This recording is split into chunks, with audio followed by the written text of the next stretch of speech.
ശ്രീജിത്ത്, സത്യപ്രതിജ്ഞാ ചടങ്ങുകൾ പൂർത്തിയായി കഴിഞ്ഞു. മുഖ്യമന്ത്രി ഉൾപ്പെടെ മടങ്ങിയിട്ടുണ്ട്.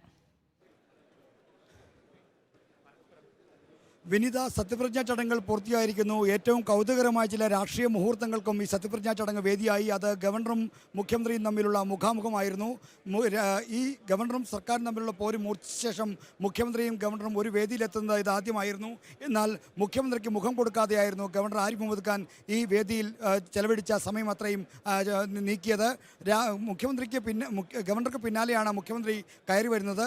മുഖ്യമന്ത്രി എത്തുന്നതിന് മുമ്പ് ഇടത്തേക്ക് തിരിഞ്ഞൊരു കൈകൂപ്പുന്നുണ്ടായിരുന്നു അദ്ദേഹം. അപ്പോൾ മുഖ്യമന്ത്രി പിന്നിലായിരുന്നു. സാധാരണ മുഖ്യമന്ത്രി വേദിയിലെത്തിയാൽ അദ്ദേഹത്തെ അഭിവാദ്യം ചെയ്യുന്ന ഒരു പതിവ് ഗവർണർമാർക്കുണ്ട്. എന്നാൽ എത്തരത്തിലൊരു അഭിവാദ്യത്തിന് ഇത്തവണ ഗവർണർ ആരിഫ് മുഹമ്മദ് ഖാൻ മുതിർന്നില്ല എന്നത് ശ്രദ്ധേയമായി. പിന്നീട് ഈ വേദിയിൽ ചെലവഴിച്ച 10 മിനിറ്റോളം മുഖ്യമന്ത്രി ഇരുന്ന ഭാഗത്തേക്ക് നോക്കുക പോലും ചെയ്യാതെയാണ് ഗവർണർ ആരിഫ് മുഹമ്മദ് ഖാൻ ഇരുന്നത്. പിന്നീട് സത്യപ്രതിജ്ഞ കഴിഞ്ഞ് പുതിയ മന്ത്രിമാർക്ക് ഗവർണർ പൂച്ചെണ്ട് നൽകിയ ശേഷം മുഖ്യമന്ത്രിയാണ് പൂച്ചെണ്ട് നൽകേണ്ടത്.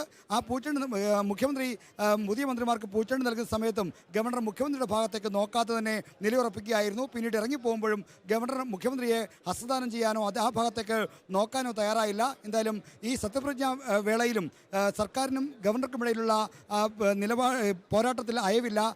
ഒരു തരത്തിലും വിട്ടുവീഴ്ച ചെയ്യാൻ ഗവർണർ ഒരുക്കമല്ല എന്ന് വ്യക്തമാക്കുന്നതായിരുന്നു അദ്ദേഹത്തിൻ്റെ ശരീരഭാഷ. എന്തായാലും ഇത്തരത്തിലുള്ള കൗതുകകരമായ ചില രാഷ്ട്രീയ മുഹൂർത്തങ്ങൾക്കും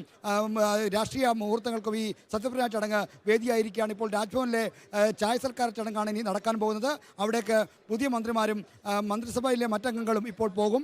എന്തായാലും അവിടെ വെച്ച് എന്തെങ്കിലും തരത്തിലുള്ള ഇടപെടലുകൾ ഉണ്ടാകുമോ എന്നാണ് ഇനി അറിയാനുള്ളത്. അവിടെ മാധ്യമങ്ങൾക്ക് പ്രവേശനമില്ല. മുഖ്യമന്ത്രി ചായ സൽക്കാരത്തിൽ പങ്കെടുക്കുന്നുണ്ടോ മാത്രമേ അറിയാൻ കഴിയൂ. ഹലോ ശ്രീജിത്ത്, മുഖ്യമന്ത്രി ചായ സൽക്കാരത്തിൽ പങ്കെടുക്കുന്നുണ്ടോ? ഹലോ, സാധാരണ നിലയിൽ മുഖ്യമന്ത്രി പങ്കെടുക്കുകയാണ് പതിവ്. എന്തായാലും മുഖ്യമന്ത്രി വേദി വിട്ടിരിക്കുന്നു. അദ്ദേഹം പുറത്തേക്ക് പോയിട്ടുണ്ട്.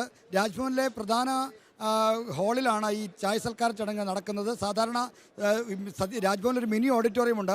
മിനി ഓഡിറ്റോറിയത്തിന് തൊട്ടടുത്തുള്ള മുറിയിലാണ് സാധാരണ ഒരു മന്ത്രിമാർ മാത്രം സത്യപ്രതിജ്ഞ ചെയ്യുമ്പോഴൊക്കെയുള്ള ചായ സൽക്കാര ചടങ്ങ് നടക്കുന്നത്. ഇത്തവണയും അവിടെയാണ്. എന്തായാലും ആ സ്ഥലത്ത് വെച്ച് മുഖ്യമന്ത്രിയും ഗവർണറും തമ്മിൽ ഏതെങ്കിലും തരത്തിലുള്ള ഒരു കുശല പ്രശ്നമോ അല്ലെങ്കിൽ അഭിവാദ്യമോ ചെയ്യുമോ എന്ന കാര്യം അറിയാൻ നമുക്ക് ഇവിടെ നിന്ന് കഴിയില്ല. ഞാൻ പറഞ്ഞല്ലോ നേരത്തെ, ഈ പൊതുമാധ്യമങ്ങൾക്ക് അവിടേക്ക് പ്രവേശനമില്ല. സർക്കാരിൻ്റെ PRD ക്യാമറകൾക്ക് മാത്രമാണ് അവിടേക്ക് പ്രവേശനം.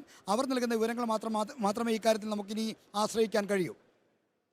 ഗവർണർ ഈ സത്യപ്രതിജ്ഞാ ചടങ്ങിൽ പങ്കെടുത്തു, സത്യവാചകം ചൊല്ലിക്കൊടുത്തു. പക്ഷേ സർക്കാരുമായി ഒരു തരത്തിലുള്ള അനുകൂലമായ നിലപാടെടുക്കുന്നതിനും തയ്യാറല്ല എന്ന് തന്നെയാണ് അദ്ദേഹത്തിന്റെ ശരീരഭാഷയിൽ നിന്ന് നമുക്ക് മനസ്സിലാക്കാൻ സാധിക്കുന്നത്. നേരത്തെ മുഖ്യമന്ത്രി എന്തോ സംസാരിക്കാൻ ശ്രമിക്കുന്നത് നമുക്ക് ദൃശ്യങ്ങളിൽ കാണാമായിരുന്നു. ശ്രീജിത്ത്, അദ്ദേഹം സംസാരിക്കാൻ ശ്രമിച്ചത് ഗവർണറോടായിരുന്നില്ല, ഗണേഷ് കുമാറിനോടാണ്. കാരണം സത്യപ്രതിജ്ഞ കഴിഞ്ഞാൽ ഗവർണർ പൂച്ചെണ്ട് നൽകുന്ന ചടങ്ങുണ്ട്. അത് നടത്താൻ അറിയിക്കുകയായിരുന്നു. ഇപ്പോൾ പുതിയൊരു വിവരം കൂടി നമുക്ക് ലഭ്യമായിരിക്കുന്നു. ചായ സൽക്കാരത്തിൽ നിൽക്കാതെ മുഖ്യമന്ത്രി രാജ്ഭവൻ വിട്ടു എന്നാണ് ഇപ്പോൾ രാജ്ഭവൻ വളപ്പ് വിട്ടു എന്നാണ് നമുക്ക് ഏറ്റവും പുതുതായി നൽകാൻ കഴിയുന്ന വിവരം. ചായ സൽക്കാരത്തിന് മുഖ്യമന്ത്രി നിന്നില്ല. ഇനി പുതിയ മന്ത്രിമാർ ഒരു കർട്സി എന്ന നിലയിൽ ഒരു ഔപചാരികതയുടെ പേരിൽ രാജ്ഭവനിലേക്ക് പോയി ചായ സൽക്കാരത്തിൽ പങ്കെടുക്കും. എന്തായാലും മുഖ്യമന്ത്രിയുടെ വേദിയിൽ ഇത്തരത്തിൽ അദ്ദേഹത്തിന് മുഖം കൊടുക്കാതെ, അദ്ദേഹത്തെ ഗൗനിക്കാതെയുള്ള ഒരു പെരുമാറ്റം മുഖ്യമന്ത്രിയെ അസ്വസ്ഥനാക്കിയിട്ടുണ്ട് ഗവർണറുടെ പെരുമാറ്റം എന്നാണ് മനസ്സിലാക്കുന്നത്. അതുകൊണ്ടാണ് ചായ സൽക്കാരത്തിൽ നിൽക്കാതെ, അതൊരു സാധാരണ ഔപചാരികതയുടെ പേരിലൊരു നടപടിയാണ്, ഒരു കീഴ്വഴക്കമാണ് ഗവർണറുടെ ചായ സൽക്കാരത്തിൽ പങ്കെടുക്കുക എന്നുള്ളത്. ആ ചായ സൽക്കാരത്തിൽ നിൽക്കാതെ മുഖ്യമന്ത്രി ഇപ്പോൾ രാജ്ഭവൻ വിട്ടിരിക്കുന്നു എന്നതാണ് ഏറ്റവും പുതിയ വിവരം.